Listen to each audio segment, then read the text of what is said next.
Қалаурай осы шақ.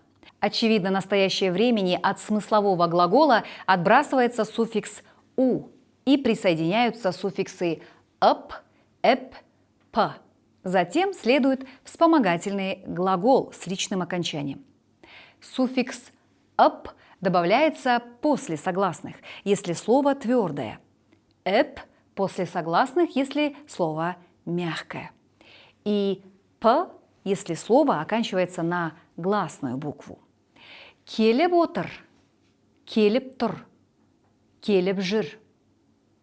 Глаголы «тұр», «жүр», «отыр», «жатыр» в таком случае будут вспомогательными. Менің шай ішкім келіп отыр. Я хочу пить чай. Менің билегім келіп тұр. Я хочу потанцевать. Менің шетелде демалғым келіп жүр. Я хочу поехать в отпуск за границу. Сенің шай ішкің келіп отыр ма?